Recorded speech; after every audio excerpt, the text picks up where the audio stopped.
दिने से एठारे स्कूलटीए करिबा पई अनेक परिश्रम करथिले। एही अंचलर पिलामानंकु शिक्षा देबा पई निज जीवन को उत्सर्ग कर देइथिले। एहीठारे शिक्षकता आरंभ कले एवं शेषरे एही विद्यालय ही अवसर नैथिले। निकटरे सेही महान शिक्षक आम समस्तंकु छाड़ी 83 वर्ष बयसरे परलोककु गमन करिसंती। तांकर एही विद्यालय प्रति थिबा त्याग को मने पकाई आज भाटबंध उच्च विद्यालय रे एक स्मृतिचारण सभा अनुष्ठित होइथिला। एथिरे तांकर पूर्वतन छात्र छात्री मानक समेत भाटबंध उच्च विद्यालयर शिक्षक शिक्षयित्री वर्तमानर छात्र छात्री एवं अंचलर मान्यगण्य व्यक्ति माने जोगो देई तांकर स्मृतिचारण करिथिले। स्वर्गत अभिराम ओझांक स्मृति को मने पकाई उपस्थित अतिथि माने भावविह्वल होई जाइथिले। शेषरे अभिराम सार अमर रहे ध्वनि रे सभा परिसर प्रकंपित होई उठिथिला।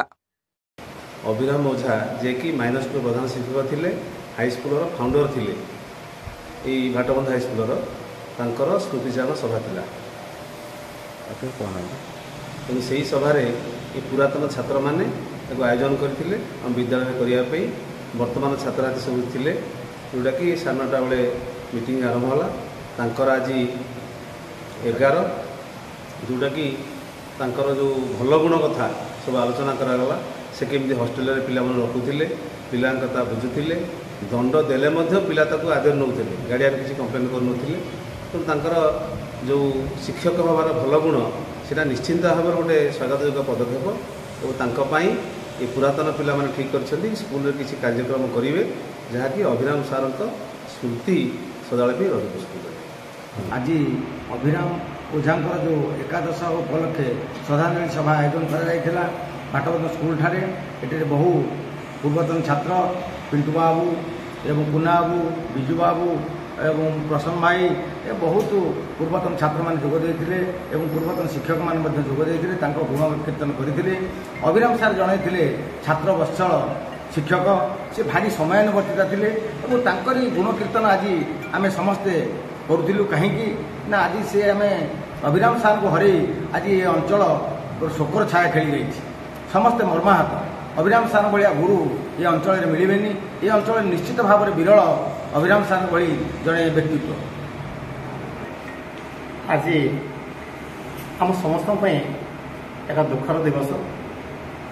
आम मानकर परित कर्मा पूज्य गुरुजी श्रीजुक्त अभिराम ओझांकर देहांत अवसर रे आज एकादश अवसर रे आयोजित स्मृतिचारण सभा आम समस्ते पूर्वतन छात्र, वर्तमान छात्र, विद्यालय शिक्षक शिक्षयित्री एवं ए अंचलर से समय समसामयिक व्यक्तित्व नहीं एक स्मृतिचारण सभार आयोजन होता।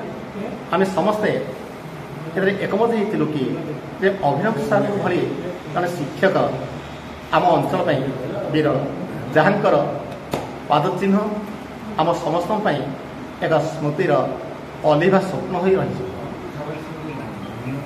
आज आम ए अंचल को शिक्षा दिग्दर्शन देथिबा पूर्वतन शिक्षक अभिराम ओझा महोदय एकादश उपलक्षे श्रुति सभा चारण करूँ। यही श्रुति सभार ए अंचल बुद्धिजीवी समस्त वयोज्येष्ठ एवं कनिष्ठ समस्त छात्र छात्री माने एकजुट होइथिलु भाटबंध हाईस्कूल रे। यही अंचलर समस्त कथा को अनुध्यान करी एतिकी जानिली अभिराम सार थिले ए अंचलर शिक्षार दिग्दर्शन दबा ए अंचल को शिक्षित करिबारे महान बिंधाणी।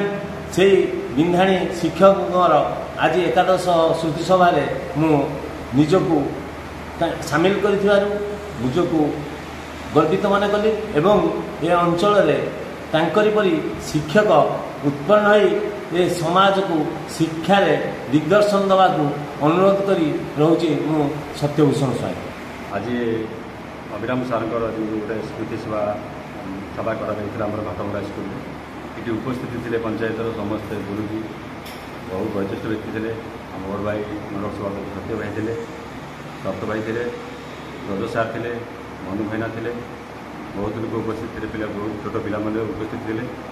जहाँ अभिराम सार एभली जड़े गुरुजी थे, व्यक्तित्व गुरुजी पाइबा आम बहुत स्वप्न हो।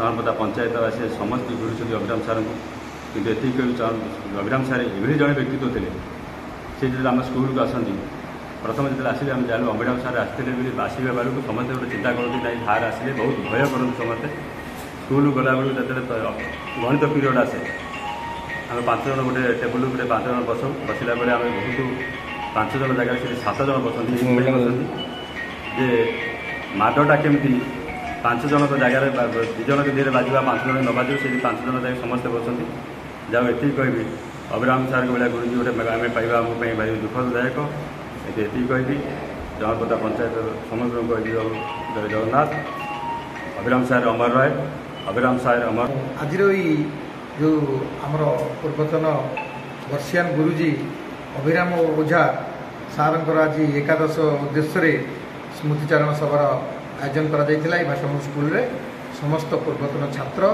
एवं गुरुमा गुरुजी एवं समाजसेवी बुद्धिजीवी एवं छात्र मान समस्त उपस्थित थे समस्ते ये जो गुरु आज यह लीला संवरण कर अभिराम सार गुणगान करते अभिराम सार जड़े माने जो शिष्य वत्सल माने गुरु थे सी आम मैंने जो स्कूल को आसुन सार आम घर को जाऊे ये आम गुरु पाइबुनि जदि आज सरकारी स्कूल पाठ पढ़ी मोर बेले अनेक सार अवदान मो पाखे अच्छा बाबुली बाबू से कथा को धार धरी कहते आम लुचुलु सार बाड़ौले माने सार पिला निज पिला भली ये अंचल जिते पिला प्राय शिक्षित होती से सार प्रचंड इच्छाशक्ति थिला से आम घर घर को जाऊे एवं मु बेसी किसी कहबिनी गोटे कथा कहबी से अमर आत्मार सद्गति हो आमर ये स्कूल एकता बजाय रहू आम विगत दिन में अल्प दिन मध्य स्कूल गोल्डन जुबली करूँ सार को सम्मानित करूँ मु सार पाखे 3 वर्ष हॉस्टेलाइज होती सार राति शुंती आमको राति 4 उठे पाठ पढ़ाती एवं मु भावुची मोर भाया अनेक पिलांकर भविष्य सार जो उज्जवलमय होती सर्वशेष सार जो विदायी आत्मार सद्गति कामना करी मोर वक्तव्य को विराम देवी धन्यवाद।